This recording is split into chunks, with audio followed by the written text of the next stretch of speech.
আমি এই মুহূৰ্তত বিকাশ অসমৰ সৈতে আমি কথা পাতিব বিচাৰিছো যে আমি আপোনাৰ পৰা জানিবৰ কাৰণে বিচাৰিম। দেখিবলৈ পোৱা গৈছে যে সামাজিক মাধ্যমত আপুনি জুবিনক লৈ এটা খুব মন্তব্য এটা লিখিছিল। এতিয়া সেই মন্তব্য সৰ্বত্ৰে চৰ্চা চলি আছে। আচলতে এই গোটেই কথাখিনি অকনমান আমি আপোনাৰ পৰা জানিবৰ কাৰণে বিচাৰো। প্ৰথমতে আপোনালোকক ধন্যবাদ জ্ঞাপন কৰিছো আৰু কথাখিনি স্পষ্ট হয় আৰু ক্ৰিষ্টেল ক্লিয়াৰ। হয় অসমৰ এনেকুৱা এজন শদিয়াৰ পৰা ধুবুৰীলৈ এনেকুৱা ব্যক্তি নাই যিজন ব্যক্তিয়ে জুবিন গাৰ্গ ডাঙৰীয়াক কেতিয়াবা কোনোবা কাৰণত মনৰ পৰা বেয়া পাইছে। গতিকে মনৰ পৰা ভাল পোৱা এজন আমাৰ শিল্পী হল জুবিন গাৰ্গ ডাঙৰীয়া। কিন্তু কথাটো হল এনেকুৱা ধৰণৰ যে ৰাজীৱ শদিয়া ডাঙৰীয়া নিচিনা এগৰাকী জাতীয়তাবাদী কণ্ঠশিল্পীক এনেকুৱা এটা বেয়া সময়ত জুবিন গাৰ্গ ডাঙৰীয়াই চিনি নাপাওঁ বুলি কোৱাটো অতিকৈ দুৰ্ভাগ্যজনক। হয় বিলাসিতান অসমৰ মজিয়াৰ পৰা আপোনাক মই এটা কথা ক'ব বিচাৰিছো যে এই জাতিৰ কাৰণে যিখিনি মানুহে নিস্বাৰ্থভাৱে গান গায় তেওঁলোকে দিনে ৰাতিয়ে সকলোবিলাক কষ্টক পাহৰি কেৱল জাতিটোৰ কাৰণে কামখিনি কৰি আছে। হয় কিন্তু আমি দেখিছো এতিয়া এই মুহূৰ্তত যে আমাৰ এনেকুৱা ধৰণৰ কিবা কথা বতৰা লিখিলে এচাম ৰাং কুকুৰে আহি মানে ইয়াত চিঞৰ বাখৰ কৰেহি। মই মানে ইয়াৰ পৰা এটা কথা ক'ব বিচাৰিছো, যিখিনি মানুহে সঁচাকৈ যদি জুবিন গাৰ্গ ডাঙৰীয়াক মনে প্ৰাণে ভাল পায়, কিয় জুবিন গাৰ্গ ডাঙৰীয়া আৰু দুটা দিন ভালকে জীয়াই থাকক বুলি তেওঁৰ যিবিলাক আপোনাৰ ফ্ৰেণ্ড ফলোৱাৰ্ছ থাকে তেওঁলোকে আহি পানে নকয়হি যে দাদা আপুনি ভালদৰে থাকক, সময়মতে খাওক, সময়মতে শুৱক, আৰু আপুনি আপোনাৰ যি আপোনাৰ এই অভ্যাসটো আছে আপুনি জোখতকৈ বেছিকৈ মদ্যপান কৰে যিটো বস্তুৱে আপোনাক শেষ কৰি নিছে। কাৰণ জুবিন গাৰ্গ ডাঙৰীয়া যদি এনেকৈ এইটো ষ্টাইলত যদি থাকে, কাৰণ সকলো বস্তু এটা বৈধতা থাকে, মানে সীমা থাকে।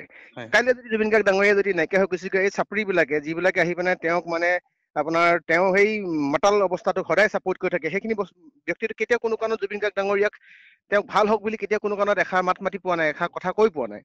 আৰু এটা কথা হ'ল এনেকুৱা ধৰণৰ, তেওঁ যেতিয়া ৰাজীৱ শদিয়া ডাঙৰীয়াক চিনি নাপাওঁ বুলি ক'লে, ইতিমধ্যে আপুনি গম পাইছে যিটো দুৰ্ভাগ্যজনক এটা স্থিতিত তেওঁ অৱস্থান ললে।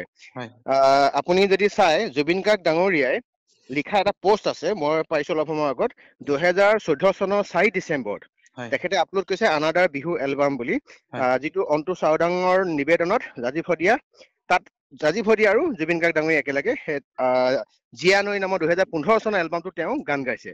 আৰু এটা আছে আপুনি আচৰিত পাব যে ৰাজীৱ শদিয়াৰ পৰিচালনাৰে চেনেহী ৰিঙা ৰিঙা মন 2015 চনত বিহু গীতটোত তেওঁ আপোনাৰ কণ্ঠশিল্পী হিচাপে আছিলে জুবিন গাৰ্গ আছিলে, বিপিন চাওডাং আছিলে, তাৰপিছতে ৰাজীৱ শদিয়া আছিলে, বা 2-4জন তেনেকুৱা আমাৰ শিল্পী আছিলে।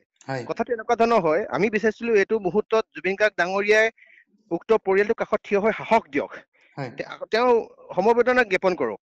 গতিকে এজন শিল্পীয়ে যদি এজন শিল্পীক চিনি নাপাওঁ বুলি কোৱাটো এইটো সঁচাকৈ মানে দুৰ্ভাগ্যজনক বিষয় হয়। আৰু আমি বিচাৰিছো কা আন্দোলনৰ সময়ত যিখিনি ব্যক্তিয়ে কা বিষয়টোক বেলেগ ফালে গতি কৰালে, সেইসকল ব্যক্তিৰ ছত্ৰছায়াত কিয় আছে? আমি বিচাৰিছো জুবিন গাৰ্গ সদায় জুবিন গাৰ্গ হৈ থাকক। জুবিন গাৰ্গ ডাঙৰীয়াক আমি চাব, আপুনি যেতিয়া মই গুৱাহাটীৰ পৰা শিৱসাগৰলৈ বা শিৱসাগৰৰ পৰা গুৱাহাটীলৈ যাওঁ, প্ৰায় তাৰ 90% গান 6 ঘন্টা 7 ঘন্টাত প্ৰায় 5 ঘন্টা গান মই জুবিন গাৰ্গ ডাঙৰীয়া গান আমি শুনি যাওঁ। আৰু বুঢ়াৰ পৰা আৰম্ভ কৰি ডেকাৰ পৰা আৰম্ভ কৰি সকলোৱে শুনে। কিন্তু কথাটো এনেকুৱা ধৰণৰ, আমি কেতিয়াও কোনো কাৰণত জুবিন গাৰ্গ ডাঙৰীয়াৰ সেই সুৰ, জুবিন গাৰ্গ ডাঙৰীয়াৰ সেই মানে প্ৰতিভাখিনি হেৰাই যদি নিবিচাৰো। আৰু জুবিন গাৰ্গ ডাঙৰীয়া সদায় জীয়াই থকা আমাৰ মাজত। কিন্তু আমি দেখিবলৈ পাইছো জুবিন গাৰ্গ ডাঙৰীয়া, সেই জুবিন গাৰ্গ ডাঙৰীয়া আজি কিয় হৈ থকা নাই? আজি যদি সেই জুবিন গাৰ্গ ডাঙৰীয়া যদি নিজৰ যদি প্ৰাসংগিকতা যদি হেৰুৱাই নেপেলালেহেঁতেন, তেতিয়াহ'লে আজি মই যিটো পোষ্ট লিখিছো তাত পোষ্ট আমি চাবচোন 80% মানুহে জুবিন গাৰ্গৰ এনেকুৱা স্থিতি বিপৰীতে লিখিছে। আমি বিচাৰিছিলো এইটো সময়ত জুবিন গাৰ্গ ডাঙৰীয়াই তেওঁ এইখিনি কথা কওক, আৰু তেওঁ যেতিয়া যিটো ষ্টেটমেণ্ট দিছে সেই ষ্টেটমেণ্টটো তেতিয়া আমাৰ এনেকুৱা লাগিছে যে তেখেতে মানে সুৰাৰ ৰাগীত আছিলে। তেনেকুৱা সময়ত জুবিন গাৰ্গ ডাঙৰীয়া কিয় এনেকুৱা এটা চেঞ্চিটিভ বা আপোনাৰ বিষয়ৰ সময়ত, এটা চিটুৱেশ্যনৰ সময়ত এনেকুৱা ষ্টেটমেণ্ট কিয় এৰি দিয়ে? আমি বিচাৰিছো জুবিন গাৰ্গ সদায় জুবিন গাৰ্গ হৈ থাকক। আমাৰ দুখ নালাগে নেকি যেতিয়া এজন ব্যক্তিয়ে জুবিন গাৰ্গ ডাঙৰীয়াৰ বিষয়ে বেয়াকৈ ক'ব, বেয়াকৈ লিখিব, তেতিয়া আমি ক্ষোভত পৰো, আমি লাজত পৰো, আমাৰ বেয়া লাগে, আমাৰ স্বাভিমানত লাগে। জুবিন গাৰ্গ বুলি ক'লে এটা সত্তা। গতিকে আকৌ এজন জুবিন গাৰ্গটো জন্ম হোৱা নাই, গতিকে সেই জুবিন গাৰ্গজন সদায় জীয়াই থকাটো বিচাৰিছো। তেওঁ যদি আৰু সকলো ক্ষেত্ৰতে তেওঁ ইচ্ছাতে সকলোবিলাক কথা কৈ দিব, এইটোতো কাৰণ জুবিন গাৰ্গ ডাঙৰীয়া, মই এজন সাংঘাতিক ধৰণৰ এজন অনুৰাগী, কিন্তু সেই বুলি এইটো নহয় যে জুবিন গাৰ্গ ডাঙৰীয়া যি কব তাকে হৈ যাব, বগাক কোলা কব, কোলাক বগা কব, সেইটোতো কেতিয়া হ'ব নোৱাৰে। এটা কথা মই জানিবৰ কাৰণে বিচাৰিম, আপুনি কিন্তু আপোনাৰ কলমত আচলতে এটা কথা, যিটো 3 নম্বৰ শাৰীতে আপুনি লিখিছে যে নিজেই নিজৰ কবৰ খান্দিলি ককাই, আচলতে এই শব্দটো লিখিবৰ কাৰণে আচলতে আপুনি ইমান আচলতে কেনেকৈ সাহস হ'ল যে আপুনি এজন ভাল পোৱা শিল্পী বা গায়ক, আপুনি যদি গায়কে কওক বা শিল্পীয়ে কওক, এই কথাখিনি আচলতে যোনে জুবিন গাৰ্গৰ 5 ঘণ্টা ধৰি গানেই শুনে 6 ঘণ্টাৰ ভিতৰত, গতিকে এই কথাখিনি লিখোতে আপোনাৰ আচলতে কেতিয়াবা আপুনি অনুতপ্ত হৈছিল নে যে এই কথাখিনি লিখাৰ আগত? এতিয়া চাওক, এটা কথা এনেকুৱা নহয়, যাক আপুনি ভাল পায় মনে প্ৰাণে, তেখেতে কৰা ভুলটোক আপুনি আঙুলি দিবৰ কাৰণে আপুনি সদায় প্ৰস্তুত থাকিব। সেই লাইনটোৰ পৰা জুবিন গাৰ্গ ডাঙৰীয়া জনাটো দৰকাৰ যে আপুনি অত্যাধিক তেখেতে মদ্যপান কৰিলে, অত্যাধিক এনেকুৱা ধৰণৰ মানুহৰ যদি কটু সমালোচনা তেওঁ যদি সদায় পাত্ৰ হৈ থাকে, ৰাইজৰ যদি আশীৰ্বাদ হেৰুৱায়, যদি হাও ৰাইজৰ পৰা খাবলগীয়া হয়, সেইজন মানুহটো কেতিয়া কোনো কাৰণত তেওঁ সুস্থিৰে জীয়াই থাকিব নোৱাৰে। গতিকে এজন ব্যক্তিয়ে বেয়া চাইডে ধাৱমান হৈছে, সেই বিষয়টোক আমি বিচাৰিছো কি জুবিন গাৰ্গ ডাঙৰীয়া নিজে বুজক, জুবিন গাৰ্গ ডাঙৰীয়া নিজে নিজক মানে আজি চিনিবলৈ শিকক যে আমাৰ অসমৰ এটা ধ্ৰুৱ তৰা, অসমৰ এটা সত্তা, য'ত জুবিন গাৰ্গ ডাঙৰীয়া এষাৰ কথা ক'লে বেদবাক্য নিচিনাকে গোটেই পৃথিৱীত বিয়পি পৰে। তেখেতক লাখ লাখ আপোনাৰ কি কয় যুৱ প্ৰজন্ম অনুৰাগী আছে। যুৱ প্ৰজন্মই কি বিচাৰে? তেওঁ যদি কাইলৈ যদি কৈ দিয়ে বোলে ডেকাসকল যদি কেতিয়াও কোনো কাৰণত এনেকুৱা বেয়া পথ নলবি, তহঁতে এনেকুৱা ভুল নকৰিবি, মদ পানী নাখাবি, মই বিচাৰো 100% বদলি নহ'ব পাৰে, 10% হ'লেও বদলি হৈ যাব জুবিন গাৰ্গ ডাঙৰীয়াক মানে পাগলৰ দৰে ভাল পায় কাৰণে। মই বিচাৰিছো গতিকে আজি জুবিন গাৰ্গ ডাঙৰীয়া কাইলৈ ধ্বংস হৈ যোৱা মানে আমাৰ আপোনাৰ মোৰ লোকচান নহয় জানো? সকলোৱে লোকচান। গতিকে যিজন জুবিন গাৰ্গে আপোনাৰ ৰাষ্ট্ৰীয় পৰ্যায়ত বা আন্তঃৰাষ্ট্ৰীয় পৰ্যায়ত খলকনিত মানে সৃষ্টি কৰি থৈছে, সেইজন জুবিন গাৰ্গ সদায় সুস্থ হৈ থাকক, সদায় ভালদৰে থাকক। যেতিয়া জুবিন গাৰ্গ ডাঙৰীয়া আপোনাৰ হেৰিয়ত কি কয় অসুস্থ হৈছিলে, যেতিয়া তেওঁ চিকিৎসালয়ত ভৰ্তি হৈছিলে, তেখেতৰ কাৰণে লাখ লাখ কোটি কোটি অনুৰাগীয়ে প্ৰাৰ্থনা কৰিছিলে তেখেত সোনকালে সুস্থ হওক। আমি বিচাৰো নেকি কেতিয়াবা কিবা কাৰণত জুবিন গাৰ্গ ডাঙৰীয়া আমাৰ মাজৰ পৰা হেৰাই গুচি যাওক? ৰাজীৱ শদিয়া ডাঙৰীয়া ইতিমধ্যে গুচি যোৱাৰ কাৰণে আমাৰ এটা বৃহৎ ক্ষতি, জাতীয় জীৱনৰ কাৰণে সাংঘাতিক ক্ষতি। বিশেষকৈ বিলাসিতা অসমে ৰাজীৱ শদিয়া ডাঙৰীয়াক উলিয়াই আনিছিলে, যিখিনি ইতিমধ্যে তেওঁ প্ৰতিভা, যিখিনি বিভিন্ন ধৰণৰ অনুষ্ঠান, বিলাসিতা অসমৰ প্ৰত্যেকটো অনুষ্ঠানত আমি তেখেতক সুবিধা দিছিলো। কাৰণ আমি এটা কাৰণে বিচাৰিছিলো যে এই জাতি মাটিৰ কাৰণে গান গোৱা এনেকুৱা এজন আকৌ বীৰ পুৰুষ, এনেকুৱা এজন আকৌ ত্যাগী শিল্পী জন্ম হোৱাটো এটা সাংঘাতিক এটা বিশেষ বিষয়। কাৰণ এতিয়া আকৌ দ্বিতীয়জন ৰাজীৱ শদিয়া যে জন্ম হব, এইটো কথা কিন্তু আমি মানে আকৌ বিশ্বাসত ল'ব নোৱাৰো।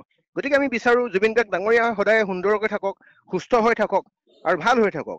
আৰু এই কথাখিনিতে যিহেতু আপুনি ইমান কাৰাকৈ লিখিব লগা হ'ল, আৰু গোটেই কথাখিনিত হয়তো জুবিনৰ বহু অনুৰাগীয়ে আপোনাক আজিৰ এই কথাটোত হয়তো মানে কি হয় আপোনাক সহযোগ নকৰিব পাৰে, কিন্তু আপুনি শুদ্ধ কথা কৈছে।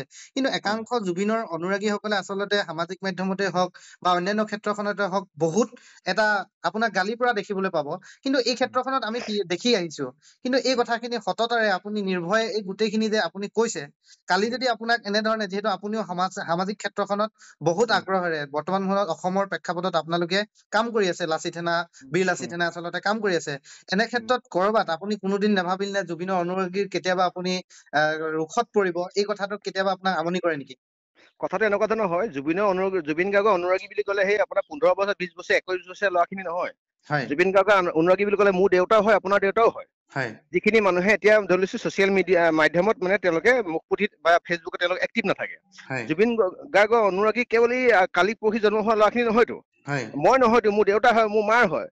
আজি যেটাত আমি শুনিবলৈ পাইছো এই বয়োজ্যেষ্ঠ মানুহখিনি মুখে মুখে জুবিন গাৰ্গৰ এইখিনি বস্তু সলনি হলে ভাল হয়, তেখেতে আমুক হলে ভাল হয়।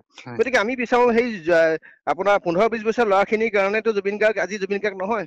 জুবিন গাৰ্গৰ সেই 25,000 গান 15-20 বছৰীয়া ল'ৰা কিমানজনে শুনিছে? আপোনাৰ দেউতা, মোৰ দেউতা বা বয়োজ্যেষ্ঠসকলৰ পৰা আৰম্ভ কৰি সেই মানুহখিনিহে তেওঁক এইডোখৰ জেগালৈ লৈ গুচি আহিলে। জুবিন গাৰ্গৰ চিনাকিটো এই বিগত 10 বছৰ নহয়। জুবিন গাৰ্গৰ চিনাকি সেই আপোনাৰ 30-35 বছৰৰ পৰা তেখেতৰ এখন প্লেটফৰ্ম আছে অসমৰ ধ্ৰুৱতাৰা হিচাপে, হয়নে, হাৰ্টথ্ৰব হিচাপে। গতিকে আমি বিচাৰিছো জুবিন গাৰ্গ ডাঙৰীয়াক এই যুৱ প্ৰজন্মই দৰকাৰ হলে আপুনি সৰু এজন ব্যক্তিৰ পৰা শিকিব লাগিব জুবিন গাৰ্গ ডাঙৰীয়া। যদি তেওঁ যদি এইখিনি ক্ষেত্ৰত যদি ৰিফৰ্ম হয়, যদি নিজক যদি সংশোধন কৰাটো দৰকাৰ আছে, প্ৰয়োজন আছে। আৰু মই নিবিচাৰো তেওঁ হুৱে বয়ে ঘূৰি থকা মানুহখিনিয়ে তেখেতক এনেকুৱা বিলাক কামৰ ক্ষেত্ৰত উচতনি যোগাব। এটা চাওক, 24 ঘণ্টাই কোনোবা এটা মুহূৰ্তত এজন ব্যক্তিয়ে ভাল চিন্তা কৰা তেওঁ ফচল থাকে। সেইখিনি মুহূৰ্ততে জুবিন গাৰ্গ ডাঙৰীয়াক কওকচোন যে দাদা, আপুনি কেৱল আমুকৰ পুত্ৰই নহয়, আমুকৰ স্বামীয়ে নহয়, আপুনি অসমৰ সন্তান হয়। আপোনাক লাখ লাখ কোটি কোটি মানুহে অধীৰ আগ্ৰহে ৰৈ থাকে আপুনি ভাল হৈ থাকক, আপুনি সুন্দৰকৈ থাকক, আপোনাৰ এটা এলবাম ওলাওক, আপোনাৰ নেতৃত্বত আৰু 100 জন আপোনাৰ কি কয় ভাল গায়ক সৃষ্টি হওক, আমি সেইবোৰ বিচাৰো। গতিকে এইবিলাক আমাৰ অনুৰোধ থাকিব আমাৰ ফালৰ পৰা, কাৰণ আমি জাতিক ভাল পাওঁ যেতিয়া, মাটিক ভাল পাওঁ যেতিয়া, জুবিন গাৰ্গ ডাঙৰীয়াক আমি মানুহজনক বেয়া এটা দিশত যাবৰ কাৰণে কেতিয়া কোনো আমি চাপোৰ্ট কৰিব নোৱাৰো, কাৰণ মই তেওঁতকে বয়সত যথেষ্ট সৰু। কিন্তু সৰু বুলি এইটো নহয় যে এইটো মুহূৰ্তত মই তেওঁ শুদ্ধ ভুলটো মই চিনি নাপাম। গতিকে ইয়াৰ জৰিয়তে আচলতে আপুনি শেষবাৰৰ কাৰণে মই আপোনাৰ কথাখিনি খুব আজি যিহেতু আপুনি গুৱাহাটীত নাই, আপুনি হয় ডিব্ৰুগড়ত আছে, গতিকে এই মুহূৰ্তত আচলতে জুবিনৰ অনুৰাগীয়ে হওক বা আপোনাৰ কথাখিনি আপুনি যিহেতু লিখিলে, এই গোটেই স্পষ্টীকৰণটো বা শেষত আপুনি কি ক'ব বিচাৰিব যে গোটেই বিষয়টোৰ সন্দৰ্ভত আপুনি অসমবাসী ৰাইজক বা ৰাজীৱ শদিয়াৰ যিটো মৃত্যু হ'ল, তেখেতৰ আত্মাৰ যাতে চিৰশান্তি পাওক, যাতে বিতৰ্ক নহওক, এই ক্ষেত্ৰখনত আপুনি শেষবাৰৰ কাৰণে অসমবাসী ৰাইজক আমাৰ এই আমাৰ কথোপকথনৰ জৰিয়তে কি বাৰ্তা প্ৰেৰণ কৰিব? এটা ক'ব বিচাৰিম, জাতীয় জীৱনৰ কাৰণে গান গোৱা যিকোনো ত্যাগ থকা শিল্পীক আমাৰ অসমীয়া সমাজে আদৰি ল'ব লাগে। আৰু জুবিন গাৰ্গ ডাঙৰীয়াক সকলোৱে এইটো মনৰ পৰা ভগৱন্তৰ ওচৰত শ্ৰীচৰণত প্ৰাৰ্থনা কৰিব লাগে, তেখেতে যাতে সুস্থ হৈ থাকে, তেখেতৰ যাতে এনেকুৱা ধৰণৰ মানে বিসংগতিপূৰ্ণ একো পৰিস্থিতিৰ সৃষ্টি হ'ব নালাগে। আৰু আমি বিচাৰো জুবিন গাৰ্গৰ যি ত্যাগ, যি ৰাইজৰ কাৰণে থকা তেওঁ যি বলিষ্ঠ কণ্ঠ, সেই কণ্ঠ সদায় একেই থাকক, কেতিয়া কোনো কাৰণত জুবিন গাৰ্গৰ কণ্ঠ পৰি নাযাওক। আহি থকা দিনত জুবিন গাৰ্গ ডাঙৰীয়া ভাগৰ স্বাস্থ্য আমি সুস্বাস্থ্য কামনা কৰিলো। আৰু এইটো বিচাৰো যে যুৱ প্ৰজন্মই এইটো বাৰে বাৰে কম মই সিদিনা এজন আপোনাৰ বক্তাই মুকলিকৈ কৈ গৈছে যে হয় আমি কি কয় সুৰাত্মত্ত এজন ব্যক্তিক কিয় আমি আগস্থান দিওঁ। হয় তেওঁ ভাল কথা কৈছে যে আমি সেইজন সুৰামুক্ত এজন যদি আপোনাৰ ব্যক্তিক আমি যদি অনুকৰণ কৰোঁ, তেতিয়া আপোনাৰো কাইলৈ এনেকুৱা ধৰণৰ বদ অভ্যাসবিলাক গাত আহিব পাৰে।